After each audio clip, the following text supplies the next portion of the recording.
Tudo bem, portanto, o objetivo, pronto, para vocês que são, no fundo, alunos da Exatla, no fundo acabaremos por abordar destas questões a partir da próxima semana. Para quem esteja a ver isto pela primeira vez e que não tenha depois um contacto mais estreito comigo, portanto será, digamos, um ponto de partida, mas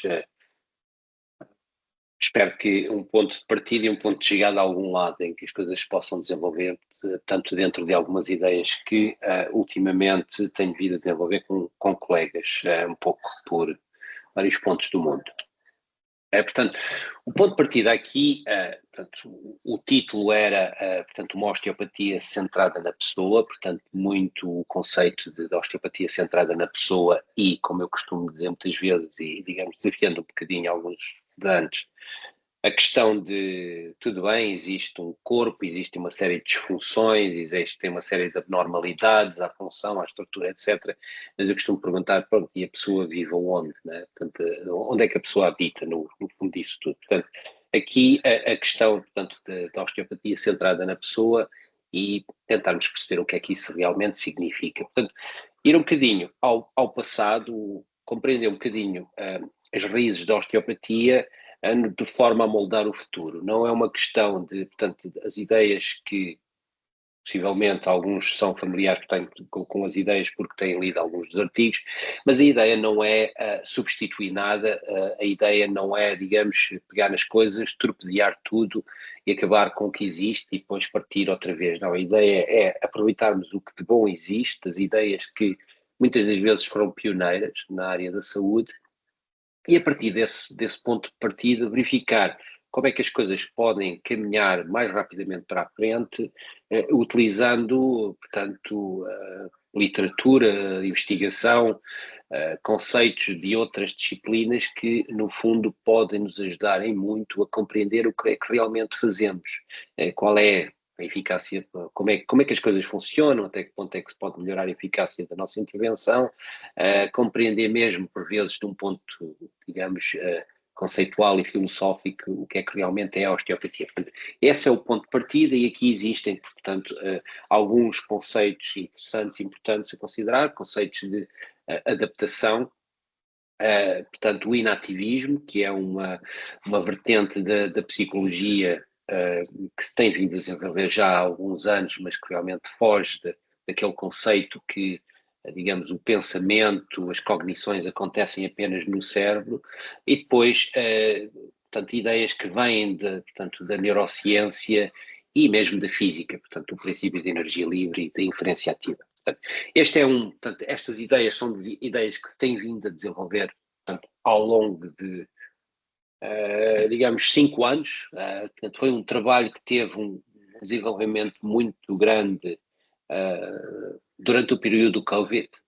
Portanto, coincidiu muito com esse período. Portanto, estamos a falar do início primeiro desenvolvimento de ideias, inclusive discussões com o professor Carl Friston, que no fundo é o pai desse princípio de energia livre e um dos investigadores mais importantes na área das neurociências, portanto uma pessoa com cerca de 350 mil citações, portanto com muita pedalada na área da ciência, portanto as primeiras discussões, verificar até que ponto é que as coisas faziam sentido ou não, e daí o desenvolvimento, portanto trabalho com bastantes artigos, digamos, de teoria, de desenvolvimento de hipótese, já com algum trabalho feito, principalmente com estudos qualitativos e, portanto, a continuação de trabalho que continua. Existe neste momento uma série de, pelo menos 3 ou 4 artigos que estamos a trabalhar simultaneamente, não só na área da osteopatia, mas um pouco, portanto, pensando em todos os cuidados de saúde musculoesqueléticos em geral, ou seja, uma coisa que possa ser mais transversal a outras profissões, como seja a fisioterapia e a quiroprática, por exemplo. Se olharmos para os fundamentos históricos da osteopatia e pensando sempre de um ponto de vista crítico, portanto com com uma visão mais crítica do que é a osteopatia, como é que a osteopatia começou e como foi desenvolvida. Sabemos, portanto, todos nós sabemos que nós que somos osteopatas compreendemos bem as questões dos princípios, digamos, do holismo, do corpo ser um todo, a capacidade de autorregulação, a capacidade inata, portanto, para essa autorregulação. E, portanto, são coisas que para nós faz sentido, para outras pessoas possa não fazer tanto sentido ou não fazia tanto sentido no passado, mas hoje em dia acabam por ser coisas que se aceitam mais ou menos, digamos, não tranquilamente, mas mais pacífico, digamos. A profissão, da forma como a profissão evoluiu desde 1874 até hoje e como evoluiu, por exemplo, a grande diferença entre os Estados Unidos, onde é, no fundo, uma das duas formas de se fazer medicina, e o resto do mundo, com o desenvolvimento em termos de regulamentação, etc. E compreender, de certa forma, porque é que às vezes conseguem verificar determinados comportamentos por parte dos osteopatas em termos da sua prática clínica. Porque é que se faz assim? Quais são os motivos? Às vezes não é apenas ser muito crítico e dizer que está tudo mal, mas é compreender o porquê de determinadas decisões, o porquê de determinadas abordagens. E compreender, no fundo, onde é que estamos. Para muita gente é um período, digamos, tenso e difícil, quase, digamos, para alguns é o fim, não existe grande esperança à frente. Para o outro lado, há sempre, para mim, existem grandes oportunidades de realmente melhorarmos as coisas e andarmos para a frente. Quando pensamos na osteopatia, muitas pessoas pensam na questão da osteopatia muito de um ponto de vista mecânico, portanto, o encontrar disfunções, o melhorar problemas estruturais, digamos, a questão dos problemas que possam ser facilmente resolvidos, por vezes, através de detecção de um determinado padrão de disfunção e da execução de uma determinada técnica que quase que funciona, muitas vezes, como um milagre. Okay? Com modelos que continuam muitas das vezes a ser centrados ainda, portanto, neste paradigma da disfunção e do tratamento muito direcionado, portanto, é essa disfunção. Mas quando falamos, e hoje em dia se fala bastante na questão da osteopatia, dos cuidados centrados na pessoa, por vezes existe alguma contestação, porque as pessoas dizem, não, mas não é bem assim, o Andrew Taylor Still e o John Martin Littlejohn não pensaram realmente nas coisas dessa forma. Isto são coisas novas que não têm nada a ver com a osteopatia. No entanto, consegue-se verificar que, mesmo, por exemplo, aqui temos uma visão da Osteopathic International Alliance que claramente diz que, portanto, os cuidados osteopáticos reconhecem, portanto, os sinais e sintomas clínicos de cada paciente e a interação tanto de fatores múltiplos, que são físicos e que são não físicos, portanto, e enfatiza muito esta relação entre o paciente e o profissional nesse processo terapêutico, ou seja, muito o que é considerado por todas as profissões de saúde mais modernas, com uma visão mais moderna, o que são as coisas fundamentais no que é chamado cuidado de saúde centrado na pessoa. E, portanto, o que se diz é que, claramente, a osteopatia e a medicina osteopática, a versão americana, são abordagens centradas na pessoa em vez de centradas na doença. E isto é interessante porque, por um lado, o que encontramos, o que encontramos é a continuação ainda de um ponto de vista tradicional, muitos clínicos continuam focados numa lógica corpo, centrada na causa e no efeito.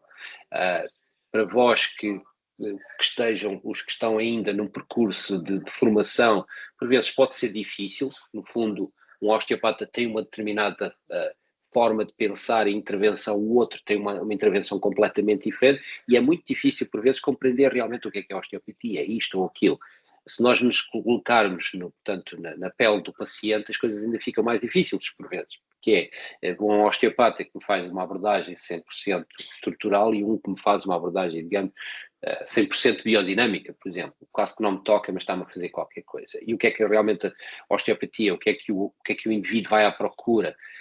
E continua a ser muito essa questão, essa lógica do encontrar algo disfuncional e tentar tratar esse algo disfuncional. Não quer dizer que toda a gente funcione dessa forma, mas continua ainda a existir, tanto uma ênfase muito grande nisso.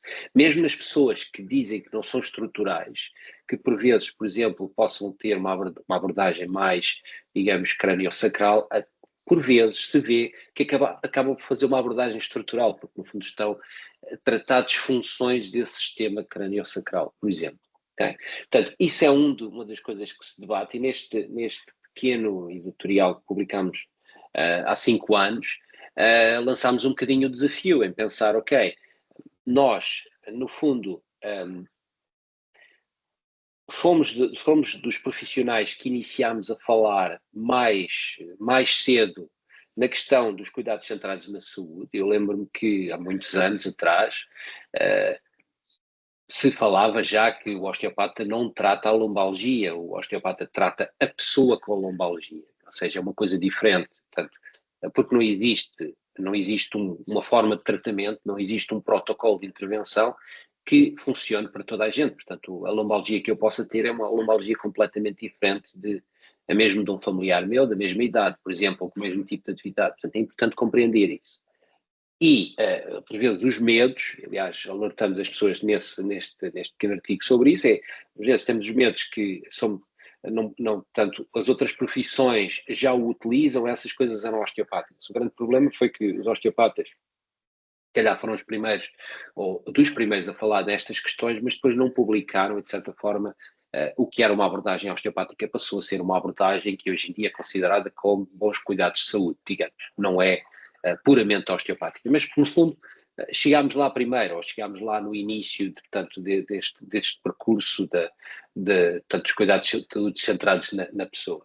Para quem leu o artigo do Oliver Thompson e do Andrew Macmillan em 2023, sai um bocadinho como uma bomba, porque depois se publica um artigo em que basicamente se lança um bocadinho uma bomba atómica dentro da profissão e se diz, bom, existe uma base teórica muito frágil, é tudo muito centrado no modelo biomédico, é tudo centrado no monointervencionismo, ou seja, muito na técnica osteopática, é muito centrado no paciente, no terapeuta, e muitos dos mecanismos muitos dos mecanismos associados às técnicas são implausíveis e, como tal, tudo isto é problemático e fala-se que realmente os osteopatas têm que ter uma capacidade de reflexão crítica e têm que ir a teoria e evidência fora do domínio osteopático para, no fundo, fazer com que a profissão ande para a frente. Embora eu esteja de acordo com muitos dos desafios que foram lançados por estes dois autores, não consigo concordar também com tudo, porque, por vezes, foge um bocadinho digamos, ao desenvolvimento do argumento destes dois autores, a questão que às vezes o desenvolvimento da profissão, como disse anteriormente, e a forma de atuar de muitos osteopatas não tem a ver necessariamente com o facto de que eles o quiseram fazer assim, ou que era assim no início, mas, digamos, com adaptações, com modificações que tiveram a ser feitas ao longo dos tempos, de forma a que a profissão fosse aceita e que sobrevivesse e que atingisse, tanto o nível de regulamentação como existe em Portugal, por exemplo. Portanto, e sempre, portanto, uma das coisas que se utiliza de alguns autores mais críticos na área da osteopatia é este ataque que a osteopatia é muito biomédica. Os osteopatas defendem-se que realmente não é biomédica, porque tem uma forma de atuar diferente, tem uma forma de pensar completamente diferente e, como tal, não é biomédica. A questão, pronto, eu compreendo que muitos vejam que não seja biomédica, por outro lado também concordo de certa forma com eles, porque o facto de ser biomédico, o que significa muito no modelo biomédico, é um modelo que é um modelo simplesmente espetacular. Se eu conseguir detectar o problema, o agente etiológico, que é a causa de um efeito e de uma determinada doença, basicamente eu tenho imediatamente a chave para resolver o problema, ou seja, as tais concepções populistas que existem uma cura para o cancro, existe uma bala mágica de tratamento de uma determinada condição clínica, e Portanto, é um modelo que faz muito sentido, é um modelo que o paciente gosta, porque é um modelo que reduz muito a incerteza. Se eu for ao médico ou for a uma osteopata e me disser claramente, olha, o seu problema vem de aqui, e eu ao fazer este tipo de intervenção, ao lhe dar esta medicação, o seu problema está resolvido, claramente que isso me vai tranquilizar muito, vai-me reduzir o grau de ansiedade que eu possivelmente teria em relação ao meu problema e melhorem muito, muitas das vezes. Portanto, há esta ideia que realmente o encontrar a causa e o efeito resolve tudo. É realmente um modelo muito interessante, mas é um modelo muito difícil de atingir em muitas das condições clínicas que nos aparecem no dia a dia, porque muitos dos pacientes que chegam ao consultório de osteopata acabam por se apresentar com casos um pouco mais complexos, em que não existe uma causa e um efeito, mas por vezes em interação em determinadas comorbidades, patologias que mais ou menos importantes, um certo estado psicossocial importante a considerar, etc. Portanto, as coisas não são assim tão lineares como isso. Mas, realmente, aceitar as críticas de alguns autores que dizem que a osteopatia é muito biomédica, aí tenho que concordar, porque a questão de o continuar a ir à procura da tal disfunção, apenas essa disfunção, e o tratar essa disfunção e não considerar outros fatores importantes, acaba por realmente lhes dar razão, ou seja, muitas das vezes esse modelo é determinado, demasiado biomédico. A questão é, este modelo, digamos, biomédico, no caso de uma terapia manual como a osteopatia, não, digamos, não explicam muitas das coisas que verificamos nos nossos pacientes, ou seja, a experiência de sintomas na ausência de alterações fisiopatológicas evidentes. Temos, por exemplo, se nós considerarmos, por exemplo, a evidência que existe em relação ao grau de degeneração na lombar ou na cervical em indivíduos assintomáticos, e verificamos revisões sistemáticas da literatura que demonstram claramente que existe um grau digamos, de degeneração muito elevado a partir já dos 40 ou dos 50 anos, mas em indivíduos completamente assintomáticos, aí então o modelo não explica porque é que o indivíduo com alterações fisiopatológicas não tem sintomas. O modelo não explica também quando existe esta discrepância entre os sintomas e o grau de dano tecidular. Por exemplo, por vezes existe grau de dano tecidular mínimo com sintomas altamente amplificados, e não explica, por exemplo, a experiência de alívio dos sintomas com a administração de substâncias inertes, portanto o fenómeno placebo, mas também o fenómeno nocebo, quando os sintomas se agravam, quando existe todo um quadro negativo, ou seja, de explicação do problema em que o paciente catastrofiza, etc. Portanto, o papel dos fatores sociais e psicossociais e contextuais na experiência de dor não pode ser explicado, ou não é explicado na sua totalidade, no modelo centrado puramente no corpo e puramente tanto digamos, numa estrutura ou num modelo biomédico. Ou seja, o que é importante, e começamos a pensar um bocadinho, ok, tudo bem, esse modelo muito biomédico, muito estrutural, muito causa e efeito, muito, digamos, um ponto de vista crítico, muito disfunção somática sem contexto à volta, tanto é importante, mas não é o ponto digamos, não é o mais importante e não chega. Portanto, porque é importante compreendermos que, no fundo, a pessoa que está em frente, que está à nossa frente e que procura os nossos cuidados de saúde, é um bocadinho como, no fundo, este bolo que vemos aqui à nossa frente, ou seja, é um bolo que é feito com uma série de camadas, com determinados, neste caso pode ser mais do que um doce, mais do que um sabor. Portanto, existe uma complexidade, existe, digamos, no fundo, a pessoa é um fenómeno multidimensional que é importante compreender. Uma das primeiras tentativas de melhorar as coisas foi o desenvolvimento, o aparecimento do modelo biopsicossocial, não na osteopatia, mas na medicina em geral. Na osteopatia, nos últimos anos, tem passado a ser digamos, passou a ser moda, digamos, e mesmo estes autores como o Oliver Thompson e o Macmillan argumentam muito a importância do modelo biopsicossocial, tudo tem que ser biopsicossocial, etc. E parece assim um bocadinho que o modelo chegou agora, é uma coisa nova que ninguém ouviu falar anteriormente, e portanto estamos aqui a falar, se calhar, nos últimos 10, 12, 15 anos na osteopatia, em que se começou a falar do modelo biopsicossocial. O interessante, no fundo, desta história toda é que o modelo biopsicossocial foi desenvolvido por Engel, um psiquiatra, em 1977, ou seja, é um modelo que já está a caminho da meia-idade. Portanto, não é uma coisa nova, não é uma coisa que apareceu ontem ou há poucos dias e que, portanto, seja a solução para tudo. E daí que nos últimos anos, digamos, nos últimos 3, 4, 5 anos, este modelo biopsicossocial começa a ser alvo de algumas críticas. Porquê? Porque se fala que o modelo biopsicossocial com as 3 dimensões, portanto o bio, o psico e o social, passou a ser muito biomedicalizado, portanto passou a ser um modelo biomédico, ou seja, indivíduos que pensam apenas, para este indivíduo realmente, não, isto é psicológico, ou isto é social, ou isto é biológico, e as pessoas acabaram por dividir,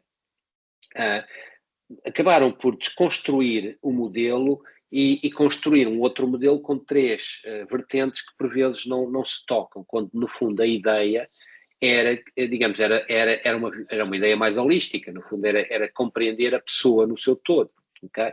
Portanto, o modelo, ao ser adaptado em algumas profissões de saúde, passou a ser utilizado de uma forma muito biomédica, ir à procura de causas e efeitos dentro de uma das 3 vertentes do modelo e com uma grande dificuldade em verificar como é que as dimensões se interrelacionam, porque isto é um desafio para vós. Quando nós falamos, não, isto é psicossocial, parece que estamos a falar de uma coisa que não tem nada a ver com a parte biológica. E não é verdade, porque sabemos hoje em dia que quando falamos de fenómenos psicossociais, na maior parte das vezes esses fenómenos psicossociais têm efeitos biológicos. Por exemplo, o indivíduo, imaginemos, portanto, falei-vos anteriormente que no fundo o início do desenvolvimento destas ideias coincide com a pandemia. Sabemos que durante a pandemia muitas pessoas, ao ficarem com o confinamento, com o isolamento social, começaram a sofrer, muitas das pessoas, de problemas da saúde mental, ou seja, as ansiedades que depois passaram a depressões, com efeitos nefastos ao nível biológico, não é? Porque no fundo o indivíduo que está deprimido e que aquele sistema imunitário tem grande dificuldade no fundo em lutar com algo, e há a instalação de alterações ao nível mesmo de inflamações crónicas e não sei o quê. Portanto, a questão do isolamento social pode ter, depois acabou por, de certa forma, ter um efeito ao nível psicológico que acaba, no fundo, mais tarde ter um efeito ao nível biológico. Portanto, quando estamos a falar num modelo biopsicossocial, basicamente estamos a falar numa pessoa, porque os seres humanos são animais sociais, que precisam desse ambiente social e não podemos deixar de lado a parte psicológica, porque não, eu aqui o que me interessa realmente é a disfunção somática, é a alteração tecidular, mas esquece-me que, bom, a alteração tecidular, portanto, o aumento dos sintomas, a sensibilização da área, por exemplo, de uma lombar e não sei o quê, pode realmente estar, esse aumento dessa sensibilização pode estar relacionado com uma ansiedade ou com uma própria depressão associada à minha lombalgia que não parece que melhora. Portanto, aqui, ao falar psicossocial, não podemos esquecer que tem um impacto enorme na parte biológica. Portanto, é isto. Por vezes, alguns osteopatas, ao pensar no biopsicossocial, e ouvi já muitas vezes falar nisto, é que o BPS, o biopsicossocial, não tem bio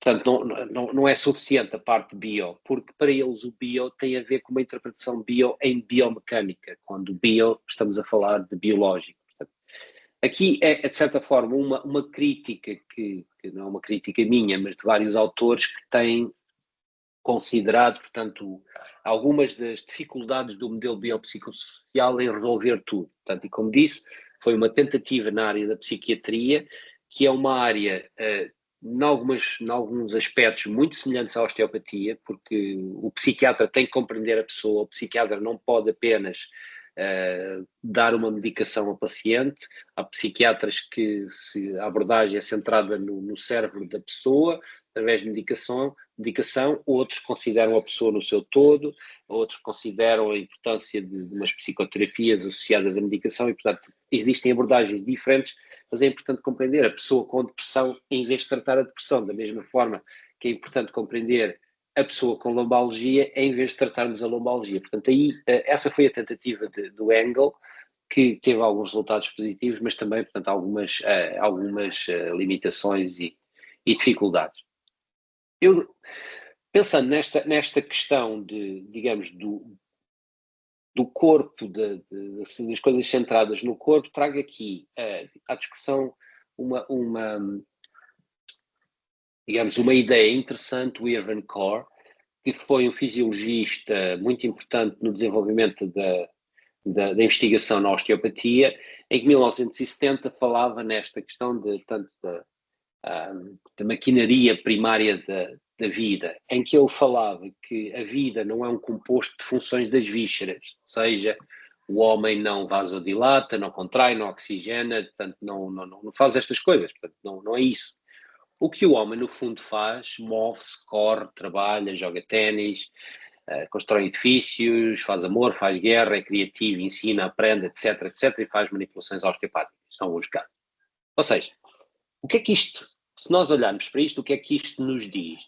Portanto, podemos pensar, isto é aqui uma vertente, embora o indivíduo fosse fisiologista, tem aqui uma vertente, digamos, filosófica muito, muito importante. E tem. Estamos aqui a pensar em duas coisas fundamentais. Uma, no indivíduo, fisiologia, e no outro estamos a falar no indivíduo no seu todo, ou seja, qual é o nosso objetivo, quais são as nossas atividades de vida cotidiana, o que é importante para cada um de nós.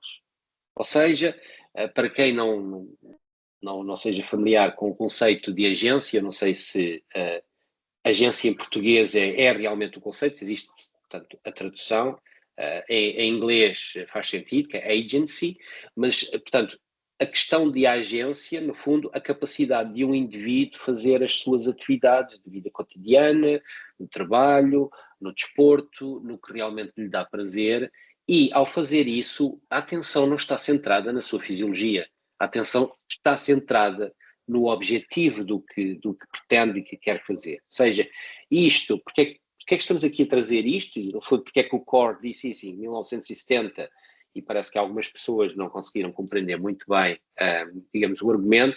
Porque é que se está a pensar nisto? Estamos a pensar, no fundo, qual é o impacto quando nós avaliamos um paciente, a avaliar realmente o que possa estar disfuncional, mas perceber qual é o impacto dessa disfunção ou desse problema, digamos, no big picture, portanto, no todo, no geral.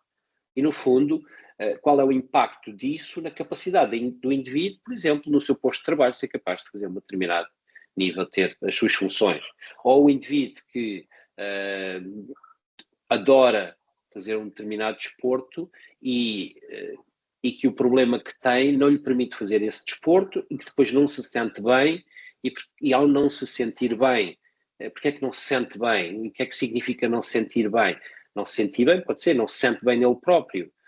Porque, por exemplo, o contexto social, no fundo, o grupo social, o tempo que a pessoa, no fundo, possa ter, porque se consiga, digamos, descontrair um pouco e mudar um bocadinho a sua vida, pode ter a ver com esse grupo de amigos em que faz o desporto. Ou seja, não fazer isso pode não se sentir bem, começar-se a sentir um bocadinho mais deprimido, portanto, por aí fora, porque, no fundo, o problema que possa ter num joelho não lhe permite fazer o que realmente faz sentido. Ou seja, esta questão do problema em si começar a ter um impacto na pessoa no seu todo, e obviamente a questão fisiológica, a questão estrutural e não sei o quê é importante, mas não pode ser o ponto de partida e o ponto de chegada, é apenas, digamos, um ponto de entrada. Ou seja, isto leva-nos à questão de compreendermos o que é a pessoa, o que é o eu, no fundo, o self, e pensar que o self, no fundo, acaba por ser, digamos, é algo multidimensional com determinadas camadas. Neste bonequinho de um dos nossos artigos, nós tentamos resolver, portanto, ilustrar isto através de, portanto, inspirado no trabalho do Anil Seth, que fala no self como portanto, nesta série de dimensões, ou seja, conseguimos pensar e se começarmos pelo self importante, se calhar o ponto de partida, o embodied self, no fundo o self, este eu, tem uma parte corporificada que é fundamental, ou seja, a construção do eu, de quem eu sou, tem muito a ver com o meu corpo, ok? Isto é importante porquê? É importante porque, no fundo, continua a fazer sentido olhar para, de certa forma, para uma abordagem que também tenha a ver com, portanto, com a avaliação e o tratamento da função através do corpo do indivíduo. Portanto, as pessoas são o que são portanto, a construção deste self tem a ver com esta parte corporificada, este embodied self.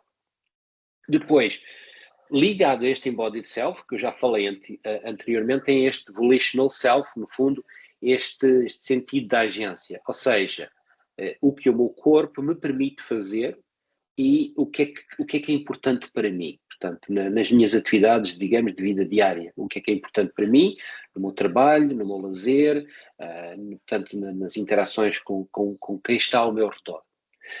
Todo o self depois tem outras partes importantes, ou seja, a parte social, a parte narrativa. Todos nós temos uma narrativa, temos uma determinada história, e isso é importante também ser explorado numa perspectiva de uma osteopatia centrada na pessoa, porque o indivíduo, por exemplo, com dor crónica que vos aparece e em que vós possam fazer possam fazer a pergunta, diga-me um bocadinho sobre a sua história, dizer um bocadinho sobre a sua história é, no fundo, toda a narrativa que pode trazer todos os sinais e sintomas, todas as amarguras, todos os problemas, tantas as frustrações, tudo o que correu bem, o que é que não correu bem, qual é o impacto a determinados níveis, ou seja, a parte narrativa, porque é importante compreendermos também, principalmente quando abordamos casos mais complexos como a dor crónica, compreendermos muito esta experiência vivida do paciente, ou seja, em inglês, the lived experience, portanto, esta experiência vivida do que é viver com aquele determinado problema. Portanto, podem pensar, ok, isto é demasiada filosofia, mas esta filosofia eu argumentarei que é importante para compreender um bocadinho como é que por vezes conseguimos navegar algumas águas um pouco mais tormentosas, portanto, principalmente quando os pacientes são complexos. E depois portanto, há uma parte aqui do perspectival self que tem a ver, no fundo, como eu olho para o que está à minha volta, portanto, partindo do ponto egocêntrico, portanto, da pessoa. Okay? Portanto, pensamos aqui, este self, este eu, este ego é uma coisa multidimensional, mas é muito importante considerarmos sempre que é um processo dinâmico, não é uma... portanto, nós começamos a desenvolver esta questão do self desde muito novos. A parte inicial é o desenvolvimento do minimal self, que acontece na fase inicial da infância, em que a criança começa a ter consciência do seu próprio corpo, começa a reconhecer partes do corpo, começa a ter consciência do que está à volta, começa no fundo a navegar um bocadinho ao que está à volta e começa a ter a sensação até onde é que consegue chegar, como é que consegue manipular as coisas, por aí fora. Portanto, há aqui uma fase inicial do desenvolvimento do self, não existe ainda uma questão de agência, uma questão de narrativa, uma questão social, mas existe este primeiro desenvolvimento do minimal self que tem muito a ver com o corpo, ou seja, o corpo, a parte corporificada é fundamental aqui. Portanto, mas este self não existe, o argumento não existe isoladamente, portanto, desenvolve-se relacionalmente em interação com o que está à nossa volta, portanto, com o mundo que está à nossa volta, com os que estão à nossa volta. E daí que hoje em dia se considera que, no fundo, a consciência é incorporada, portanto, não é apenas uma função do cérebro. E aqui chamo-vos, portanto, é um desafio para vós e uma alerta, é que ao longo dos anos se tem desenvolvido, portanto, portanto, nas determinadas terapias manipulativas, digamos, fisio, osteo, quiroprática, etc., cuidados musculoesqueléticos, dor, etc., uma abordagem muito centrada nas neurociências. E houve, digamos, um caminhar demasiado, na minha perspectiva, não correto, e de outros autores, ao considerar que o mais importante depois passa a ser o cérebro. Portanto, e quando falamos aqui, não estamos a falar, mesmo que estejamos a falar de neurociência, devemos, na minha opinião, falar do sistema nervoso e não do cérebro em si. Porquê?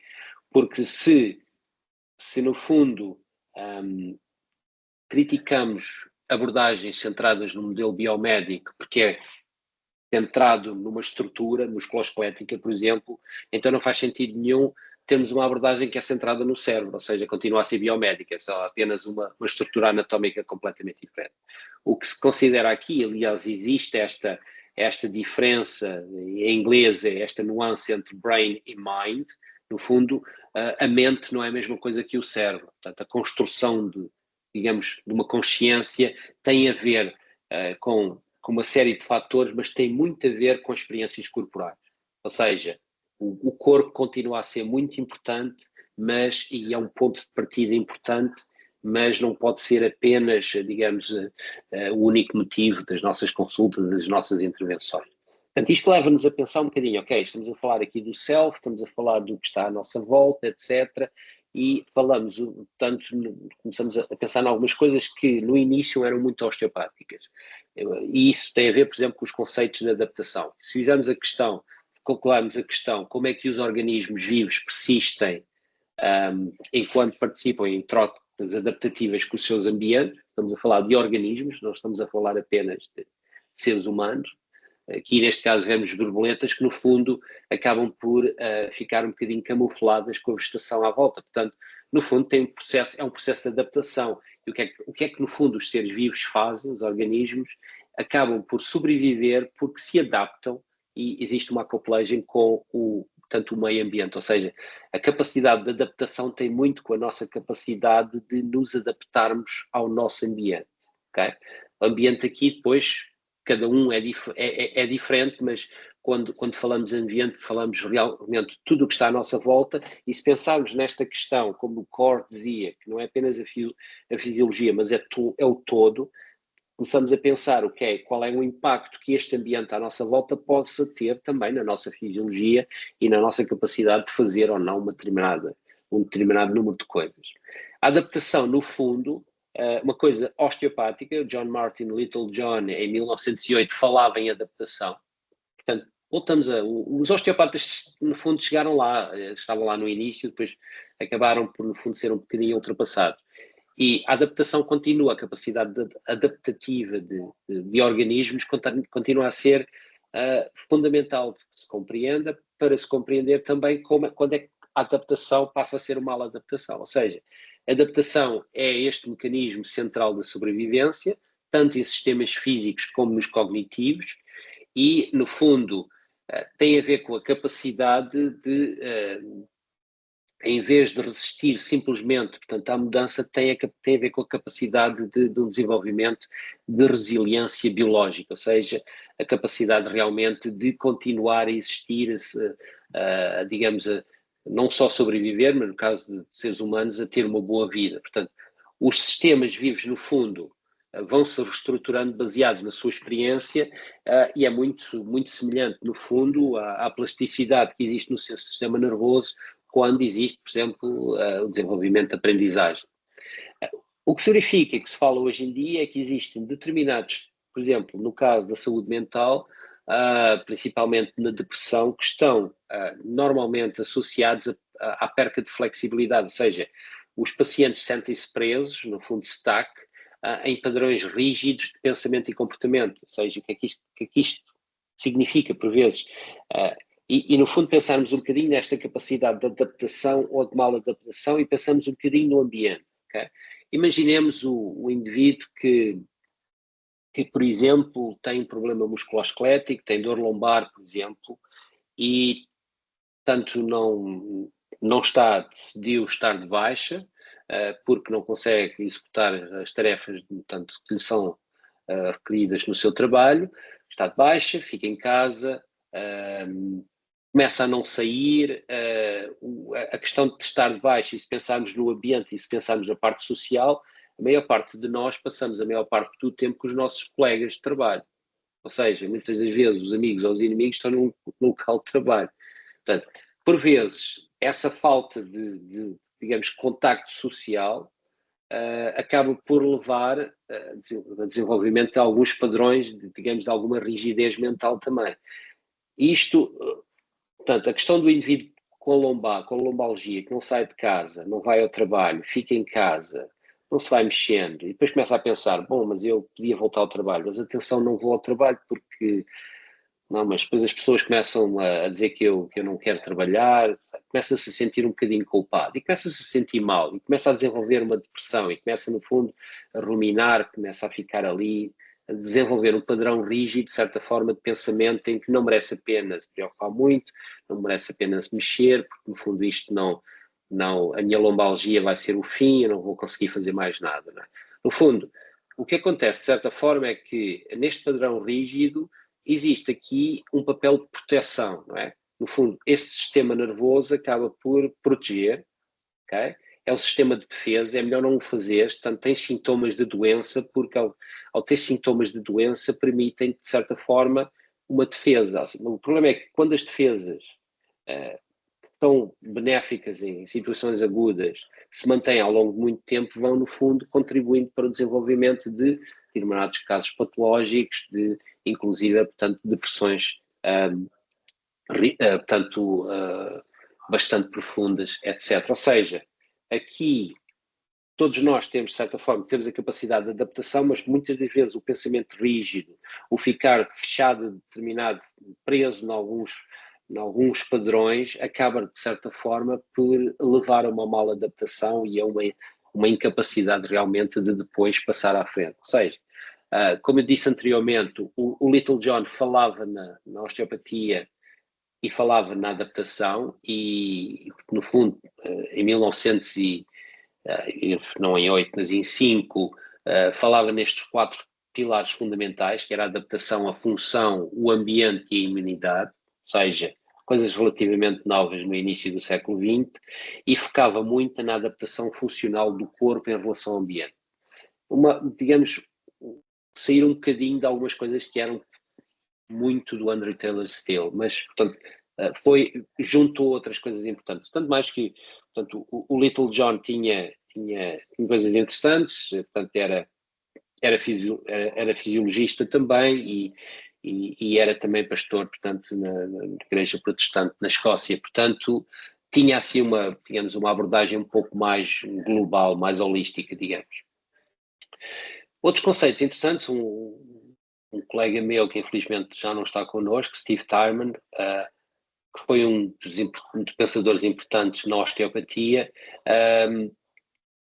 voltando-se um bocadinho para a filosofia, falava na ideia deste Umwelt, que é uma palavra alemã para, digamos, para mundo, em que portanto, os seres humanos possuem esta capacidade digamos, em constante mudança para se adaptarem ao seu meio ambiente.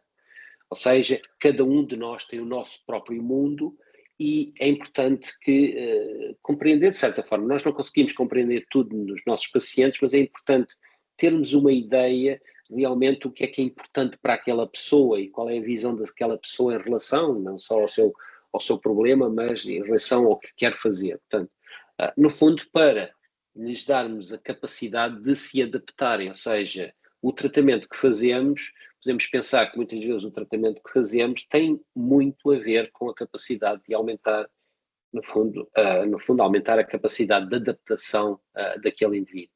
Nós conhecemos adaptação noutros contextos, por exemplo, o indivíduo que faz exercício físico, o aumento de capacidade física, de força, de resistência, etc., tem a ver com processos de adaptação, ou seja, há um desafiar, digamos, da estrutura e da função para, no fundo, existir uma adaptação. Pode ser, no caso da força muscular, o início, por exemplo, com uma hipertrofia muscular. Isto é importante, portanto, nesta linha de pensamento da adaptação é importante porque começamos a pensar que, afinal, as coisas não podem ser só vistas de um ponto de vista de causa e efeito, de causalidade, ok? É importante pensar que, no fundo, neste processo de adaptação, todo o mundo que está à volta é muito importante considerar. Mais uma vez, a questão da osteopatia, onde estamos e tudo é mau na osteopatia e como era no passado é que era importante e onde é que lá chegámos. Interessante que há 62 anos, Hoover, em 1963, propôs a osteopatia como sendo medicina ecológica. Ok, o que é que isto significa? Portanto, um americano, portanto, numa vertente da osteopatia diferente, mas que propôs que, portanto, o que já era observável, que foi o desenvolvimento da osteopatia numa forma muito semelhante à medicina muito biomédica, ou seja, a osteopatia e a medicina osteopática, digamos, juntaram-se muito à parte da medicina como forma de, pronto, digamos, de sobrevivência. No caso dos Estados Unidos, a partir dos anos 50, em que a medicina osteopática foi reconhecida em todos os estados dos Estados Unidos, foi muito importante, passou a ser, no fundo, uma forma de medicina. Ou seja, a linguagem que começou a ser utilizada pelos osteopatas foi cada vez uma linguagem de encontrar a patologia, encontrar o problema, encontrar a lesão e tratar essa lesão. No fundo, levando um bocadinho esta falácia que se eu encontrar a disfunção, se eu encontrar a patologia, se eu encontrar o problema e se aplicar uma técnica, uma intervenção, eu consigo resolver o problema. Ok? E o Hoover, portanto, em 2 artigos, propunha que, no fundo, ele disse que estas ideias que, entretanto, se foram desenvolvendo estavam muito longe do que inicialmente o Andrew Taylor Still tinha idealizado para a osteopatia, ou seja, que era uma forma de abordar mudanças que interferem com o funcionamento do indivíduo e o impacto nas suas vidas, atividades de vida diária, portanto, muito mais, digamos, muito mais ecológico, ou seja, compreender a pessoa no seu ambiente, no que realmente interessa para essa pessoa, o que faz e tentar, no fundo, ajustar a intervenção a que, no fundo, dê a essa pessoa a tal agência, o tal sentido de agência, a tal capacidade. Okay? Portanto, este foi uma tentativa, portanto, em 1962, tentar modificar um bocadinho as coisas. Não funcionou muito bem, porque com a tentativa de desenvolver a profissão e demonstrar à própria medicina que realmente, digamos, a osteopatia tinha um lugar ao sol, era importante que utilizássemos uma linguagem muito semelhante à linguagem que os médicos utilizavam, que era a linguagem da patologia, a linguagem do encontrar, fazer um raio-x, encontrar algo, encontrar a degeneração, fazer um determinado tipo de exame, encontrar algo e depois ter realmente uma intervenção que possibilitasse remover essa tal disfunção. Portanto, isto foi importante, esta linguagem foi claramente importante no desenvolvimento digamos, de processos de regulamentação da profissão, porque os outros o conseguiam compreender. Isto deu lugar, portanto, do início da lesão osteopática, deu depois lugar ao tal fenómeno da disfunção somática, que muita gente critica porque não tem uma base científica robusta, mas que continua a ser utilizada nos Estados Unidos pelos médicos osteopatas, porque é fundamental para eles fazer uma prescrição que seja baseada num diagnóstico, e como as seguradoras não irão pagar nos Estados Unidos uma intervenção osteopática que não tenha um diagnóstico, eles têm que fazer um diagnóstico de uma disfunção somática, ou seja, esta falácia de encontrar algo que realmente é responsável por tudo.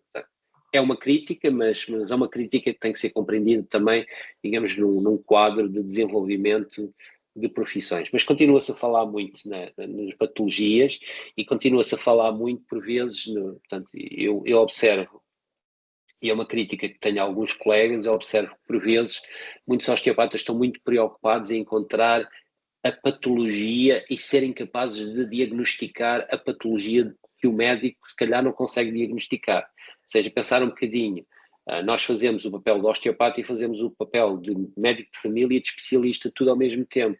Quando há muitos anos que eu não tenho a experiência portanto, portuguesa, mas eu sei que, por exemplo, no Reino Unido, a pessoa quando vai ao médico de família ou ao general practitioner, o indivíduo vai tentar compreender um bocadinho o que é que possa estar mal com esse paciente e se sentir, bom, é melhor fazer este tipo de exame para verificar o que acontece. No indivíduo não vai diagnosticar rigorosamente nada, pode chegar ao exame e pensa, ok, tudo bem, isto é da competência do ortopedista, passa ao ortopedista. O interessante é que nós continuamos, muitas das vezes, a tentarmos chegarmos à frente e conseguir diagnosticar tudo. Não é o nosso papel. O nosso papel, temos muito que fazer, mas numa abordagem completamente diferente. É importante compreender quando não, quando encaminhar e quando não fazer uma intervenção, em termos de segurança, mas não é o meu papel ser capaz de, digamos, diagnosticar a esclerose múltipla. Não é esse o meu papel. O meu papel é muito diferente desse. Portanto, portanto, isto é uma oportunidade, digamos, porque a tentar conceptualizar as coisas. É um processo que há outras profissões estão a fazer. Portanto, no caso da quiroprática, por exemplo, tinha o mesmo problema com a subluxação, isso tem tentado modificar algumas coisas. Mesmo na própria fisioterapia existem correntes de pensamento que vão cada vez mais desafiando modelos mais antigos que continuam enraizados e que se devem alterar. Portanto, é uma altura importante para tentarmos andar com as coisas para a frente, muito nesta questão realmente dos cuidados centrados no paciente, porque não é uma coisa que é sexy, é uma coisa que faz sentido, digamos. Então aqui, em que tentamos encaixar este desenvolvimento dentro de dois quadros teóricos importantes. Um é a questão do inativismo, portanto é uma corrente da psicologia e que nos permite pensar de uma forma um pouco diferente em relação à pessoa. Tem sido utilizada noutras profissões, por exemplo, muito utilizada neste momento na área da dor, dentro da fisioterapia, principalmente através do trabalho de doutoramento do Peter Stilwell, a partir de 2019. Peter Stilwell treinou inicialmente, canadiano, treinou como quiroprático, mas depois, no fundo, enveredou pela carreira portanto, na investigação, em que o argumento é tentando utilizar, portanto, o inativismo como forma de, digamos, enfrentar as limitações do modelo biopsicossocial, porque demasiadamente fragmentado e não tendo em conta outras vertentes importantes. Portanto, nós próprios, através da nossa investigação, temos argumentado que é um caminho que nos pode ajudar a compreender. Isto porquê? Porque portanto, no quadro teórico do inativismo, a perspectiva é de que, digamos, o pensamento, as cognições não são apenas um produto do cérebro, não é apenas algo que acontece lá em cima naquela caixa negra. Ou seja, tradicionalmente na área da psicologia, principalmente na psicologia cognitiva dos anos 80, anos 90, começou-se a desenvolver, portanto, uma série de teorias que tinham a ver, portanto, o modelo no cérebro onde praticamente se faz o raciocínio, onde existe a parte digamos, de tomada de decisão, a parte da atenção, etc. Ou seja, fizeram-se demasiados compartimentos responsáveis por determinadas, digamos, funções. Ou seja, as coisas passaram a ser o que é consideradas como existem determinadas representações no cérebro de determinados processos cognitivos, por exemplo. O que o inativismo argumenta é que o cérebro é importante, mas não é, digamos, não é o fim, ok? Se argumenta que os processos mentais são corporificados, ou seja, tem os tais 4 E's, ou alguns, no caso do Peter Stilwell fala mesmo os 5 E's, mas os 4 E's, ou seja, o primeiro E é o embodied, portanto os processos mentais são corporificados, portanto a tal parte do corpo tem muito a ver com a nossa linguagem, com o nosso pensamento, etc. Muitas das vezes as coisas nós sentimos, pensamos através do nosso corpo sem que necessariamente tenhamos feito, digamos, uma decisão muito, digamos, mais consciente, digamos. São embutidos, portanto, a questão do embedded, são inativos, ou seja, enacted. Isto tem a ver com o quê? Tem a ver com a ação. Portanto, o pensamento, a parte cognitiva está claramente associada à ação. Ou seja, voltamos aqui um bocadinho outra vez atrás ao Irving Core, que o homem faz coisas. o homem atua, portanto, a capacidade de, digamos, de atuação é fundamental, atuação no meio ambiente, à nossa volta, nas coisas que contam para nós. Portanto, há aqui duas coisas para já muito importantes, a parte da corporificação e a parte da ação, seja um corpo com uma visão ligada à ação, portanto, cognição, ação. Portanto, é um processo que é um processo contínuo e não um processo, digamos, sensação-percepção. Portanto, a informação chega através das vias sensitivas, vai lá acima à caixinha, é processada e é uma ação. Não, é este contínuo entre, digamos, percepção à ação, sensação à ação, portanto, através de um corpo. E a última parte é o que nós todos hoje, nós em dia, conhecemos, que é as nossas cognições estão estendidas no ambiente. O que é que isso significa? Se eu vos colocar a questão, quantos de vós se conseguem lembrar dos números de telefones de todos os vossos familiares e amigos? Praticamente ninguém. Porquê? Porque todos nós estamos dependentes, por exemplo, de um telemóvel. Ou seja, o que é um telemóvel no fundo, neste conceito de inativismo? Um telemóvel, no fundo, é uma extensão do meu cérebro. Portanto, a minha memória está estendida no ambiente, está dentro de um telemóvel. E, no fundo, acaba por muitas vezes estar corporificada, porque, no fundo, eu faço uma interação constante com o meu telemóvel. Isto é interessante se vocês observarem, por exemplo, hoje em dia, as crianças mais novinhas começam a brincar com o telemóvel, a primeira coisa é que eles já sabem que o dedinho tem que ir ali à procura de alguma coisa. Portanto, ou seja, o pensamento está imediatamente ligado à ação, à procura de algo. No nosso caso, digamos, o nosso mundo está ligado, por exemplo, ao que está, nem que seja online, portanto, uma vida online de redes sociais, mas pode ser, portanto, basicamente, a dependência completa para, portanto, coisas do dia a dia, a memória está no telemóvel. A memória, eu não preciso mais de pensar nisso tudo, porque eu posso recorrer realmente ao telemóvel. O problema realmente é se o telemóvel deixa de funcionar e o backup já não é feito há muito tempo, e então temos um grande problema. Mas pronto, mesmo isto pode ter um papel importante, por exemplo, no desenvolvimento de demência, em determinadas formas de demência, em que no fundo algumas das memórias possam continuar a ser essas estendidas em algo, um objeto. Mas, portanto, aqui a questão é pensar duas coisas fundamentais para nós, é a questão, como vos disse, da corporificação, do embodied, e a questão do inactive, portanto, do movimento, da ação. Ou seja, pensar que, no fundo, os organismos e o seu meio estão, digamos, há esta relação dinâmica em que, no fundo, há as interações com o que está à nossa volta, que, no fundo, nos dá oportunidades para a ação, etc. Portanto, a pessoa que está à vossa frente tanto não é apenas o que está lá em cima, não é apenas a disfunção que está ali atrás, não é apenas a disfunção da víscera, é um todo e é toda uma experiência. Ou seja, o paciente que vos chega, que está à vossa frente, que possa estar mais ou menos feliz, mais ou menos contente, mais ou menos preocupado, etc., tanto toda a experiência acaba por ser digamos,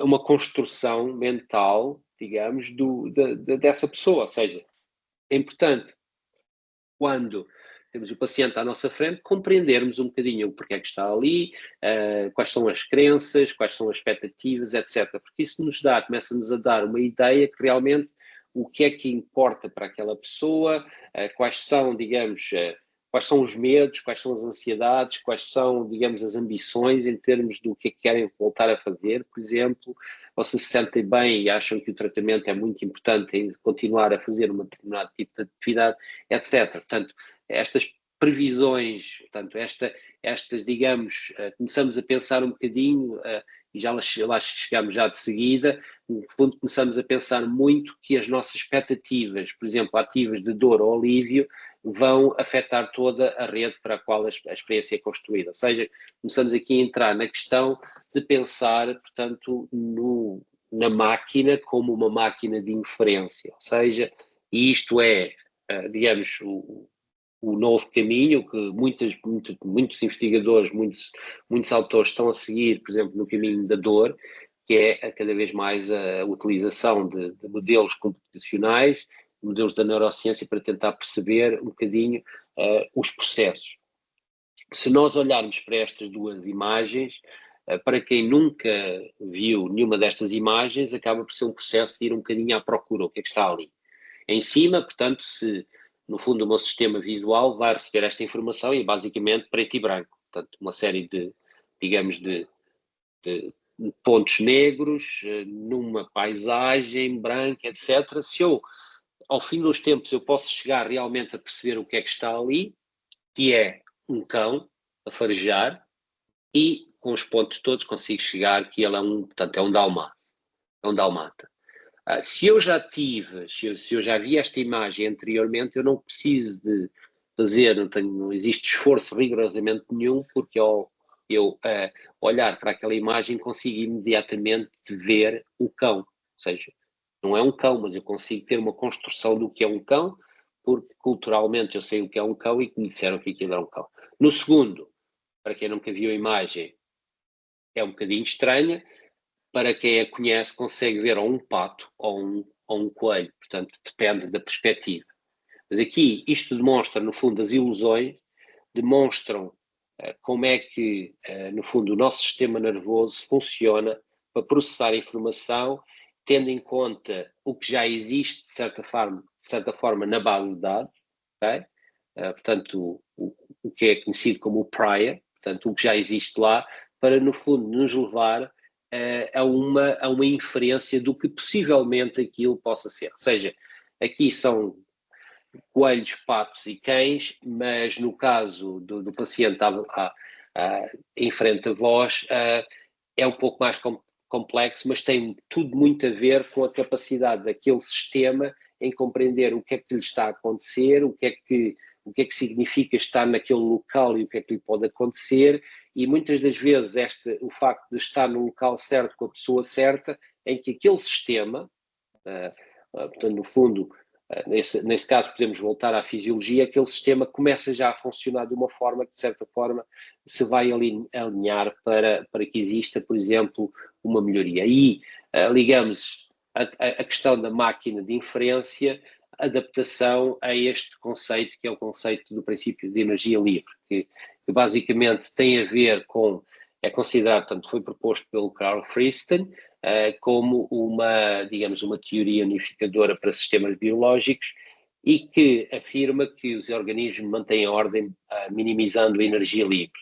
Ou seja, que organismos são máquinas preditivas e, ao serem máquinas preditivas, vão sempre, a todos momentos, evitar, no fundo, o segundo princípio da termodinâmica, portanto, evitar a entropia.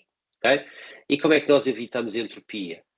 Portanto, não estando num estado de equilíbrio, porque de um ponto de vista de física, equilíbrio é zero, é entropia, mas mantemos-nos sempre num estado de constante flutuação, e no fundo a homeostase é isso, existe um estado de flutuação constante, mas sempre ajustado, de forma a evitar o que é considerado a surpresa. E a surpresa é algo que possa realmente levar a essa entropia, possa levar ao fim, portanto, da vida daquele organismo. O que é que isso significa na clínica, que nós observamos nos nossos pacientes? É que muitas das vezes o paciente como eu falei anteriormente, em padrões rígidos de comportamento, etc., o paciente acaba por ficar um bocadinho encurralado, fechado num determinado tipo de padrão, não se mexe, não faz um determinado movimento, porque no fundo, ao não fazer o determinado movimento, está no fundo a evitar estas sensações que são sinal de entropia, são sinais nefastos. Portanto, e isto aqui é começar a compreender um bocadinho que, no fundo, muitas das vezes os comportamentos, as observações que nós verificamos nos pacientes têm a ver com processos inconscientes que estão a acontecer, na maior parte das vezes, com um processo, no fundo, de sobrevivência, de proteção, portanto, no fundo, de evitar esta tal entropia. Portanto, este é, digamos, neste princípio, como é que, no fundo, os organismos se mantêm vivos, digamos, mantendo-se neste número de estados muito, muito reduzido. E, portanto, tem a ver, funciona como, digamos, uma máquina preditiva e dentro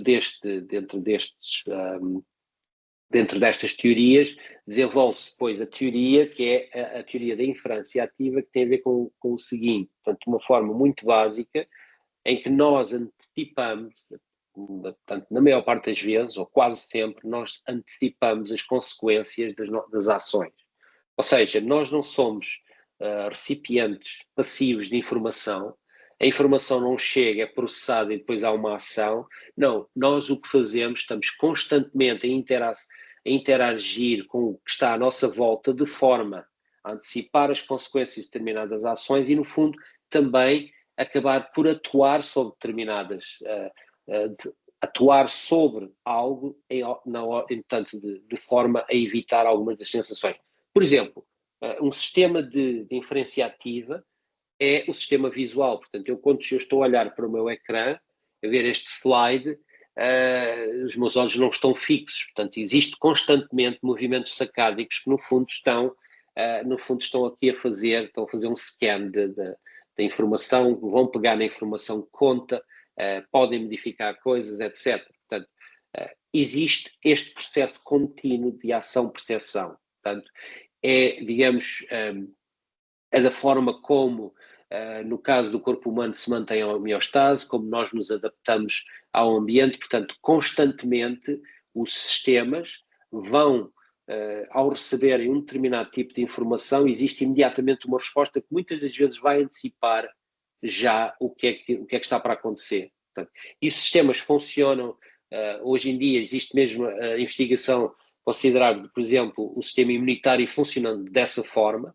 Portanto, digamos, quando o sistema imunitário manda as tropas para a frente de batalha, porque já está a antecipar a consequência de algo e existe já uma ação imediata que, no fundo, tem a ver com um sistema que é considerado por alguns autores como um sistema de superdefesa. Portanto, funcionando um bocadinho como isto. Agora, a inferência ativa, nesta tal história digamos, da máquina de inferência que todos nós somos, uma parte que é fundamental aqui basicamente, voltamos outra vez ao corpo. O corpo é fundamental aqui, porque no fundo o corpo é a principal ferramenta para agir no mundo e nós utilizamos o corpo realmente para criar ativamente, portanto, este nosso sensório. Ou seja, nós vamos construindo, de certa forma, a nossa realidade. Obviamente que nós não somos o ambiente, nós estamos separados pelo ambiente e portanto, isto é um conceito um pouco difícil, mas portanto, o conceito existe, digamos, uma manta, um cobertor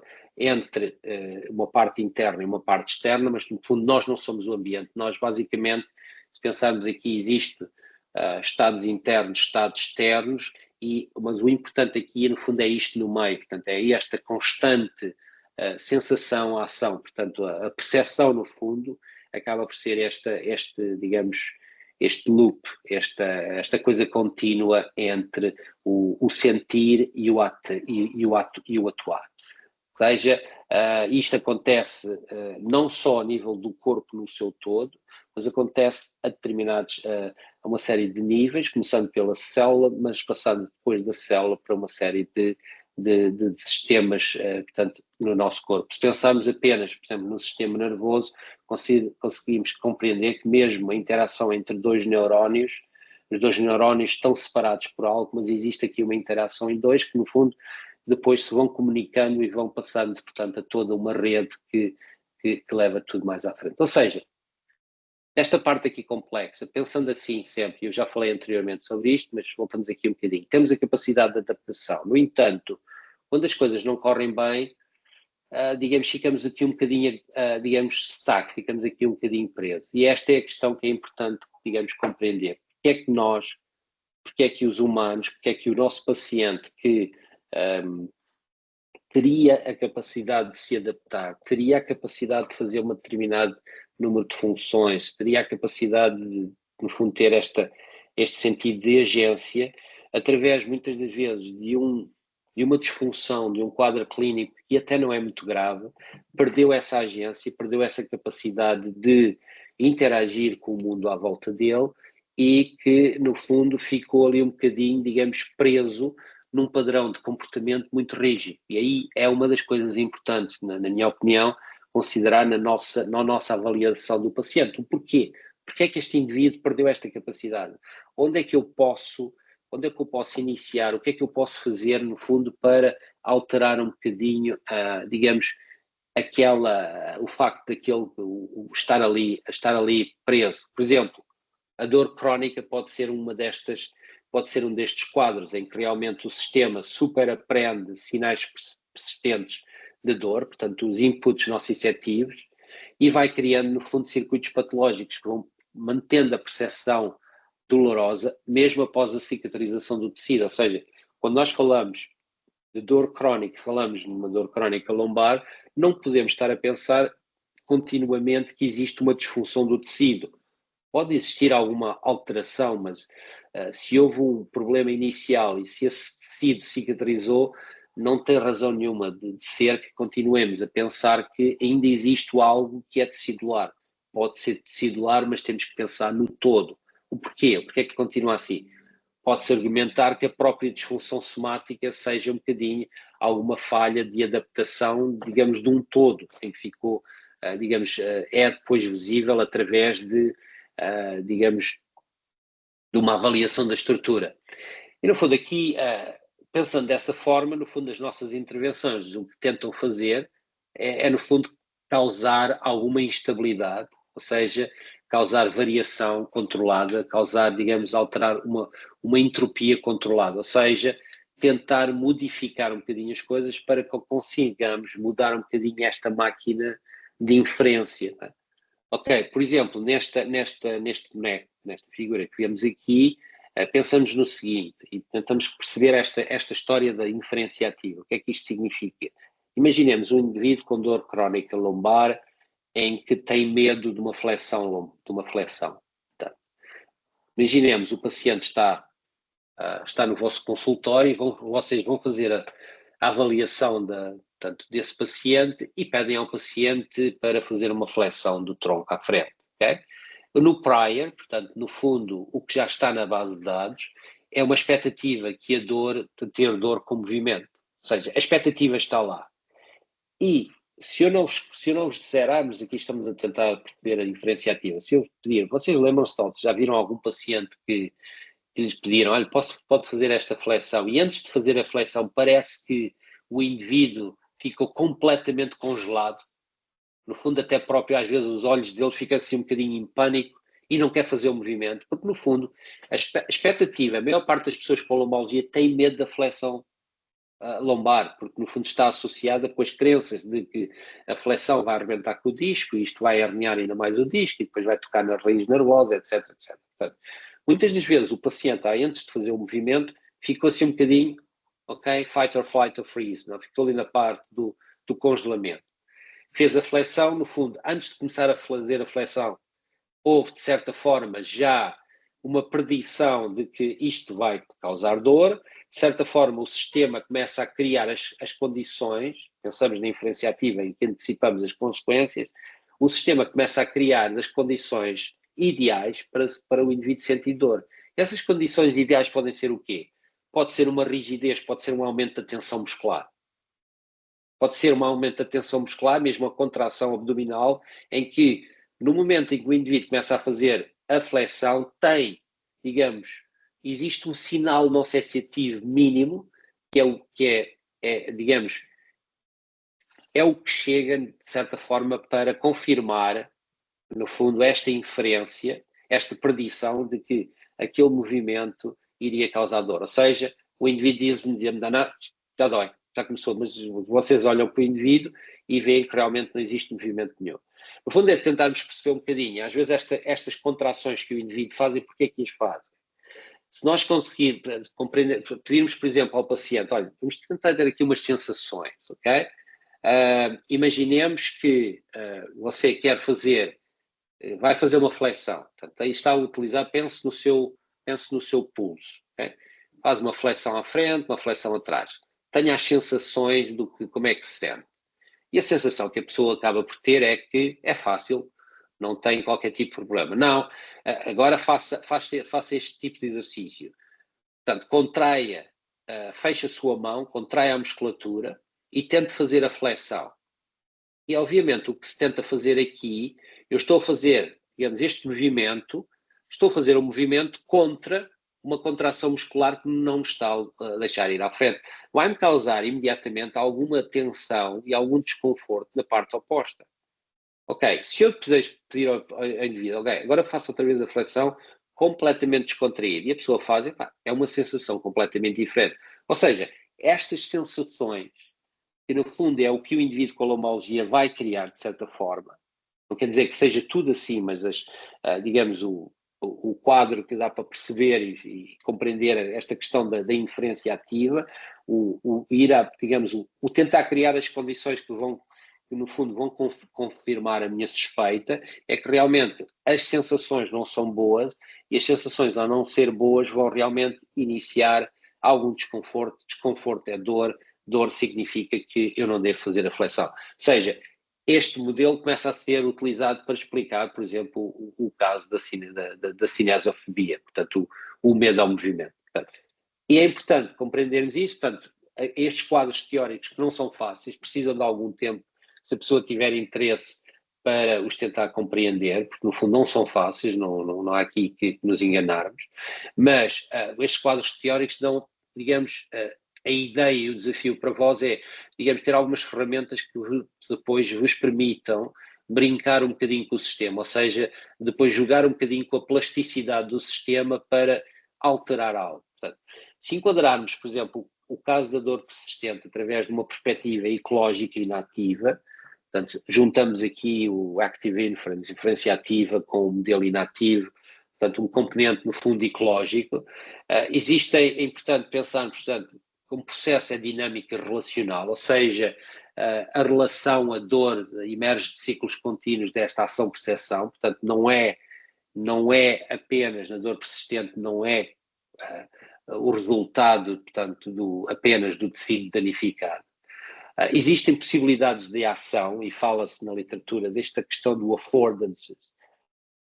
O que é o affordances, a tradução basicamente é possibilidades de ação. Portanto, o ambiente à nossa volta dá-nos oportunidades de ação, portanto, coisas que eu possa fazer com determinadas coisas que estão à minha volta. Por exemplo, eu posso pensar numa cadeira que pode ser utilizada para me sentar, para eu subir e, portanto, a uma prateleira buscar algo, mas eu também posso pensar de um ponto de vista agressivo e utilizar a cadeira para, no fundo, agredir alguém. Né? Portanto, uma cadeira que é uma coisa simples tem uma série de possibilidades de ação. O indivíduo que vive numa selva de betão, num sítio onde, no fundo, não existe prazer nenhum para sair à rua e fazer uma caminhada no final do dia, é muito difícil que eu consiga dizer ao meu paciente, olha, tente caminhar um bocadinho no fim do dia porque é bom para a sua lombalgia. Não, basicamente o local à volta não lhe dá essa. Mas se o indivíduo viver num local realmente agradável, com um jardim, com um parque, etc., o mundo à volta dá oportunidades terapêuticas, não é? Da pessoa possa fazer algo que se sinta bem fisicamente, bem mentalmente e bem socialmente, porque pode fazer isso com família ou com amigos. A questão da corporidade, portanto, a dor é vivida através do corpo, ok? No seu contexto social e físico. Portanto, a dor é vivida, portanto, a dor tem um componente psicossocial e psicossocial através do próprio corpo. E depois a questão digamos, da ação, da inação, do inativismo. Portanto, o envolvimento com o mundo vai ajudar a construir a experiência da dor, a reduzir campos bloqueados de ação, portanto, é o que é importante, pode ser mais importante, por vezes, do que a correção do tecido. O que é que quer dizer isto com campos bloqueados de ação? Portanto, oportunidades, no fundo, em que quando o paciente se sente um bocadinho melhor, que eu possa dizer, ok, vamos tentar começar a fazer o exercício. O exercício não tem que ser o exercício de, portanto, 10 vezes 10 segundos de core stability ou não sei quantas pranchas ou ir ao ginásio. O exercício pode simplesmente ser, ok, agora consegue fazer isso, olha, aproveite lá em casa e faça, olha, suba as escadas 2 ou 3 vezes, por exemplo, ou tente fazer este exercício em casa, pegando nisto, por exemplo, o indivíduo que tem dificuldade em fazer uma flexão e tem que voltar ao trabalho para levantar caixas, etc., pode começar a fazer o exercício, o agachamento, fazer as coisas bem feitas com uma caixa sem nada, por exemplo. Começar no fundo é uma questão, digamos, incentivar a pessoa a brincar um bocadinho.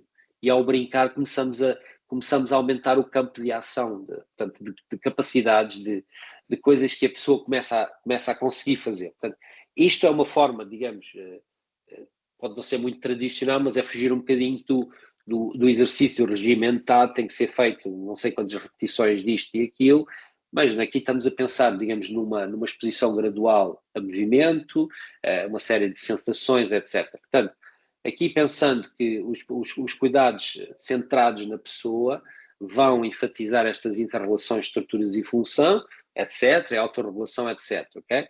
Mas a própria intervenção osteopática, e podemos pensar apenas na técnica em si, as próprias técnicas osteopáticas, no fundo, não são mais do que perturbações sensoriais, ok? Porque, no fundo, vão alterar um bocadinho aquele modelo interno daquela máquina de inferência que é aquele indivíduo. Ou seja, pensemos que o corpo, a parte corporificada do eu, do ego, do self, acaba por ser, de certa forma, uma paisagem sensorial. E, no fundo, a nossa intervenção, uma intervenção manual, através do toque, através de outros tipos de sensações, inclusive proprioceptivas, etc., vão alterar coisas, no fundo, vão entrar no sistema. Portanto, continua a fazer-se todo o sentido utilizar movimento, continua a fazer todo o sentido utilizar técnicas manuais, etc., completamente, mas não pensadas, na minha opinião, apenas de um ponto de vista de corrigir uma coisa muito específica.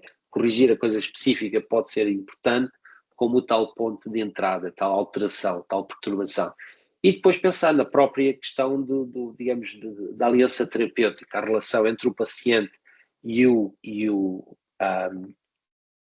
o profissional e o osteopata como forma, no fundo, o que estamos aqui, temos dois indivíduos, neste caso, numa relação diádica, portanto, duas pessoas em interação constante em que os padrões de ação-percepção são mútuos, ou seja, eu ao fazer uma série de questões ao meu paciente, estou a começar a ler-lhe um bocadinho o que lhe vai na alma, digamos, mas o mesmo acontece ao contrário. E, portanto, a pessoa começa a antecipar o que é que eu estou a pensar e o que é que eu, se calhar, vou perguntar de seguida, como é que eu me relaciono com a pessoa, se eu estou interessado, se não estou interessado, se eu realmente, se eu estou preocupado ou não estou preocupado com o seu quadro clínico, etc. Portanto, pensando que muita da comunicação, muita da linguagem não verbal aqui é fundamental, porque, no fundo, estamos aqui a criar não mais do que, digamos, este dueto para um, portanto, duet for one, portanto, criar as condições em que os dois se começam, de certa forma, a alinhar, e existe, de certa forma, uma sincronia, e o desafio para vós, próxima vez que tiverem um paciente, que estiverem com um paciente, tentem perceber um bocadinho até que ponto é que existe esta sincronia. A sincronia, por vezes, inicia-se com movimentos gestuais, quando no fundo quando estamos a conversar com alguém, utilizamos, por exemplo, as mãos, ou vamos abanando a cabeça, vamos dizer que sim, os nossos ombros, etc.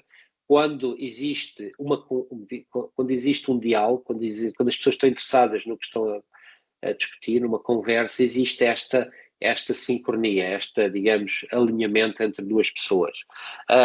Sabemos, através da investigação, que a própria sincronia acontece não só a este nível linguístico e gestual e corporal, mas existe inclusivamente também ao nível fisiológico, ou seja, existem alguns estudos feitos principalmente com psicoterapeutas em que, quando a aliança terapêutica se desenvolve, existe uma regulação ao nível, portanto, respiratório, mas também cardiovascular. Portanto, existe aqui, de certa forma, uma sincronia entre duas pessoas, ou seja, aqui é importante também percebermos que muitas das técnicas, muitas das coisas que pensamos, isso digamos, é só para atulhar, não é? São coisas que se aprendem, mas que não têm, digamos, utilidade rigorosamente nenhuma. A comunicação é fundamental. Hoje em dia é considerada como um dos pontos mais importantes, a capacidade de comunicar, de alinhar com o paciente, sincronizar de certa forma. Muito do sucesso de muitos dos tratamentos não tem a ver com a magia da técnica, tem a ver com o pacote de tratamento que inclui, obviamente, a técnica, mas vai para além disso. Portanto, no fundo, pensarmos o que é, não só no tratamento, mas pensarmos inclusive no que está à nossa volta, o ambiente que criamos, como é que podemos, no fundo, incentivar a variedade do movimento, esta questão de expandir o affordance, expandir oportunidades para a ação, com orientação ou com sugestão e depois verificar o que é que aconteceu, mas também o que está à volta contem muito. Portanto, o contexto em si é muito importante também na eficácia do tratamento e nós temos que aprender a explorar esse contexto o melhor possível, sem, obviamente, utilizar o contexto e fatores considerados por alguns como placebo de uma forma que não é ética, mas tentando sempre perceber como é que podemos maximizar as coisas para melhorar os nossos carros. Ou seja, pensando no fundo o que estamos aqui a fazer, ok, nós estamos sempre, portanto, como máquinas preditivas, no princípio de energia livre, estamos sempre a tentar evitar a entropia, exato, e para evitar essa entropia, muitas vezes ficamos ali completamente rígidos num determinado padrão.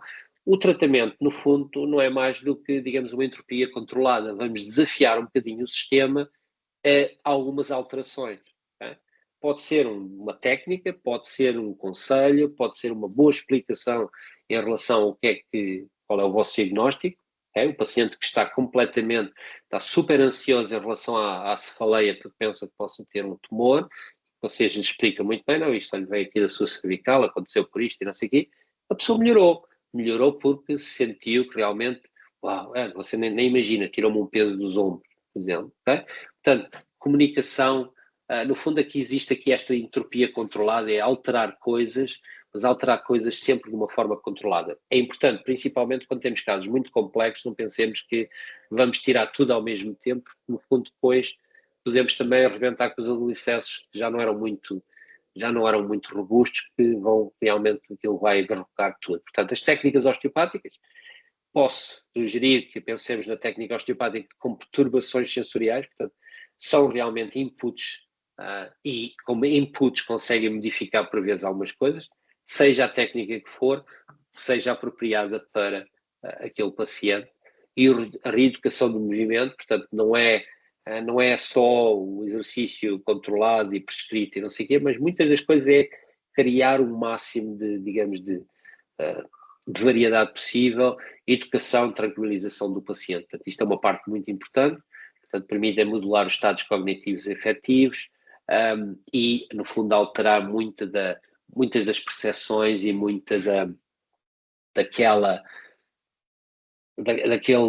daqueles padrões rígidos. Ou seja, se voltarmos aqui à figura anterior da inferência ativa e pensarmos desta forma, desta vez pensamos como eu vos disse, ok?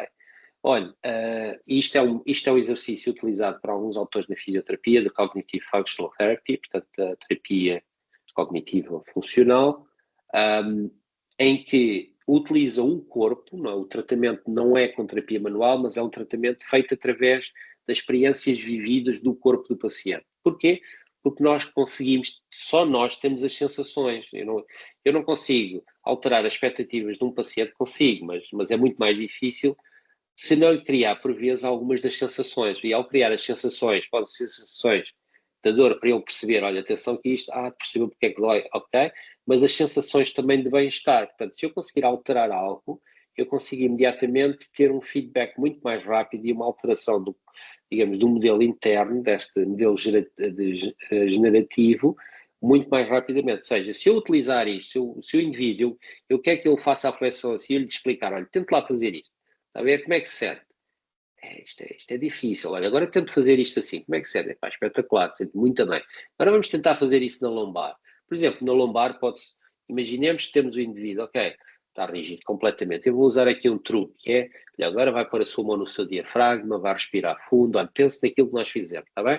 Respire fundo. Agora, ok, quando respire completamente, faça os ciclos, não é? Está completamente descontraído. Agora tente fazer a flexão à frente. Se o indivíduo fizer essa flexão à frente e se conseguisse ir à frente alguns centímetros, graus a mais, imediatamente há assim um bocadinho, houve aqui alguma coisa estranha que aconteceu, certo? Acontece muitas das vezes quando, mais uma vez, pensem na vossa experiência, fizeram um tratamento, o indivíduo tem, digamos, aparece com uma lombalgia, digamos, uma cervicalgia semi-aguda, aquelas que eu tento olhar para o lado, tinha aqui a conduzir, mas vinha mesmo aflito, não consigo mesmo olhar para o meu lado direito.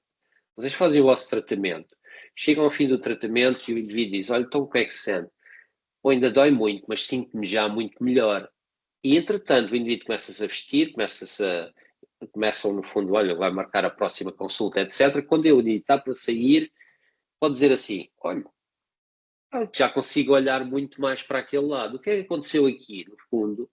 Se pensarmos desta forma, o indivíduo acaba por, no fundo, começa a fazer aqui, digamos, tirar umas amostras do ambiente, das sensações, e ao tirar estas amostras, continua digamos, a fazer aqui um update contínuo do sistema, que não é mais do que isto. Portanto, se existia ali algo que não permitia ir à frente e eu alterei algo que, ok, já consegui ir um pouco mais, não quer dizer que eu estou curado, mas pode ter sido o ponto de partida muito importante em desbloquear portanto, desbloquear o sistema. O desbloquear aqui não foi desbloquear a vértebra, mas foi desbloquear o todo. Até pode ser que foi desbloquear a vértebra que desbloqueou o todo.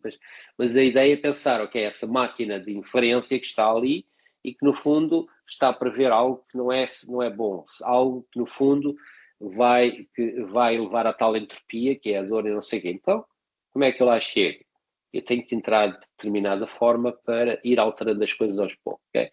Para terminar aqui, portanto, a questão dentro disto digamos, da relação terapêutica, da tal aliança terapêutica, deste quadro, no fundo, de inferência, de inativismo, de interação com o outro à vossa frente, etc., a questão que se fala da confiança epistémica, ou seja, o indivíduo, o paciente que se sente bem, que se sente que se sente ouvido, né? Que sente que realmente vocês estão interessados no caso clínico, estão interessados na história, começa aos poucos a abrir muito mais, começa-nos a dizer, no fundo, às vezes as suas ansiedades, no fundo, as suas dúvidas em relação ao problema, por aí fora, ok?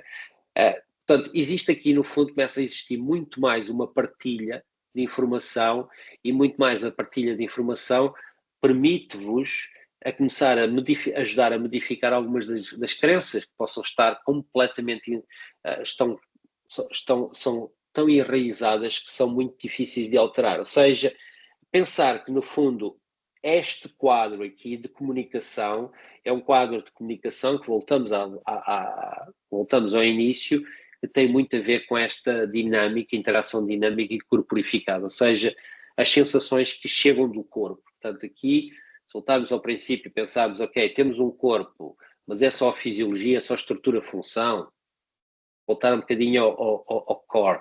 Realmente o que conta é a fisiologia, mas eu penso quantos litros de oxigênio é que estou a consumir, ou o que é que as minhas vísceras estão a fazer. Não, claramente não estou, porque no fundo o meu corpo acaba por ser invisível. Okay? Eu, se não tiver dor de cabeça, eu não sei onde está a minha cabeça, conceptualmente, né? Está no topo está lá em cima, não é? Mas eu não tenho que pensar na minha cabeça, a minha cabeça está lá em cima. Se eu tiver uma dor de cabeça, eu sei exatamente onde está a minha cabeça. Se eu tiver um problema do ombro, eu vou pensar no meu ombro quando eu executar um determinado movimento com o meu braço, com a minha mão, ir à procura de algo. Se eu não tiver um problema, isto é invisível e eu faço o movimento. Porquê? O objetivo é a ação. Tá? A ação, a agência, o fazer, o manipular, o fazer o que eu quero. Aqui, eu vou à procura aqui do meu rato e vou utilizar o meu rato. Se eu tivesse um problema de ombro, eu não ia buscar ali, não, eu pensava duas vezes e fazia de outra forma. E continuava a estar muito visível. Portanto, esta questão não é só a estrutura, não é só a disfunção somática, são pontos de partida importantes. É importante saber o que é que vamos fazer, mas não é o ponto de chegada. O ponto de chegada é um bocadinho mais, um bocadinho, pensar um bocadinho mais no que é que se quer atingir com a pessoa. Portanto, o encorajamento final aqui é pensar, ok, abraçar, de certa forma, a incerteza do que existe na profissão e tentarmos, no fundo, pensar em formas que possamos melhorar as coisas, usarmos coisas que, no fundo, os outros chegaram à frente, chegaram e nós já lá estávamos e apanharam algumas das nossas coisas e passou a ser, digamos, comum. Okay, tudo bem. Os outros estão a utilizar exatamente o mesmo, estão a ir a beber à mesma fonte onde nós estamos neste momento, à procura de coisas novas que possam ajudar a compreender um bocadinho melhor como é que podemos continuar a fazer o que continuamos a fazer. E não é fugir da ideia de que, portanto, aqui um bocadinho do Oliver Thompson e do Macmillan, estou de acordo em muitas das coisas, mas também não estou de acordo que words matter e a única coisa que conta, no fundo, são as palavras, porque o corpo é fundamental e a parte manual é muito importante. E depois pensarmos, no fundo, o que estamos aqui digamos, uma ênfase muito, muito grande, uma abordagem mais humanística. Ok, isto foi muito longo, peço-vos desculpa por isso, ok? Se tiverem alguma questão, se quiserem colocar alguma questão, eu coloco aqui, abro os microfones, se quiserem fazer, e digam coisas.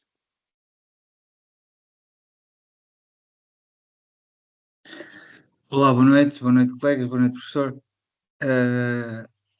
A única questão que tenho, e não se prende aqui com o webinar, é como é que poderá disponibilizar isto também para os nossos colegas, esta gravação? Eu posso enviar, posso colocar isto no Moodle, nas várias unidades curriculares. Ok, bem, agradeço em nome pessoal esta partilha. Tudo bem. Vocês estão aqui, portanto, sei que é do quarto ano, está alguém do segundo? Não? Não, é Eu tudo sou do do quarto ano. quarto também. És do segundo? Quarto, eu sou do quarto ano também. Ok. Sim. Para a semana, 2 a 8 dias, vamos nos encontrar. Portanto, muitas destas coisas vamos falar nisto, ok? Portanto, aliás, se vocês forem ao Moodle na TAI 7, estão lá portanto, estão lá os tópicos do que vamos falar, estas coisas vamos falar de certeza absoluta e vamos aprofundar, ok? Portanto, para já coloco isso faço aqui o download e vou colocar no Moodle já a seguir, ok? Quando estiver pronto, tudo bem. E depois para os outros anos eu posso partilhar também com vocês. Sei que na segunda-feira começo com o segundo com a psiconeuroimunologia, portanto irei falar nisto também, estar quando falar na dor e por aí fora. Mas tranquilo.